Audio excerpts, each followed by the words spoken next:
ორსულობის რა ვადაზეა შესაძლებელი ნაყოფის სქესის დადგენა და რაზეა დამოკიდებული მომავალი ბავშვის სქესი. შესაძლებელია თუ არა ნაყოფის სქესის განსაზღვრა წინასწარ, მანამ სანამ დადგება ორსულობა. ეს ის ხშირად დასმული კითხვებია, რომელსაც მე თითქმის ყოველდღიურად ვიღებ თქვენგან. და ახლავე შევეცდები ძალიან მოკლედ გიპასუხოთ. მოგეხსენებათ, რომ გოგო შეიცავს X ქრომოსომას, ხოლო ბიჭი Y-ს. და აქედან გამომდინარე, გოგო ეს არის XX და ბიჭი არის XY.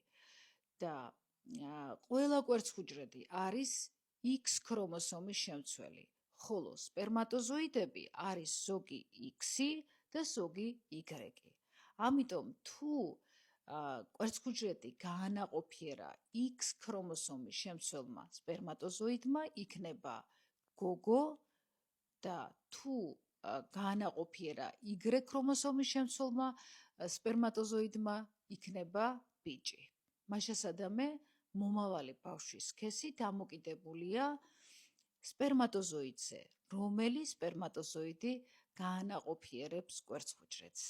უბრალო ენით რო ვთქვა, ყველა კვერცხუჯრედი არის გოგო და სპერმატოზოიდები ზოგი გოგოა და ზოგი ბიჭია. თუ ბიჭმა გაანაყოფიერა, ბიჭი იქნება, თუ გოგომ გაანაყოფიერა, გოგო იქნება. ესე პრიმიტიულად რომ ადვილად გავიგოთ. როგორც კი სპერმატოზოიდი გაანაყოფიერებს კვერცხუჯრედს, წარმოიქმნება განაყოფიერებული კვერცხუჯრედის ზიგოტა, რომელიც იწყებს დაყოფას და გამრავლებას, განვითარებას, ის ემაგრება საშვილოსნოს ღრუს, იწყება ორსულობა, მაგრამ ნაყოფის სქესის განსაზღვრა 6-7 კვირის ორსულობამდე პრაქტიკულად შეუძლებელია, რადგან სქესის დიფერენციაცია ორგანულ დონეზე იწყება 6-7 კვირიდან. ამიტომ ნაყოფის განვითარების პერიოდს 6-7 კვირამდე ინდიფერენტული ფაზა ეწოდება. ამ დროს ნაყოფში ხდება სასქესო რუდიმენტების ჩამოყალიბება, რომელიც ორივე სქესისთვის ერთნაირია. ხოლო მე-6-მე-7 კვირიდან, როცა ემბრიონის ზომა აღწევს 19-20 მმ-ს, იწყება სქესობრივი დიფერენციაცია და სასქესო ჯირკვლებში ჩნდება გარკვეული მორფოლოგიური ნიშნები, რომლითაც განვასხვავებთ გოგოს და ბიჭს.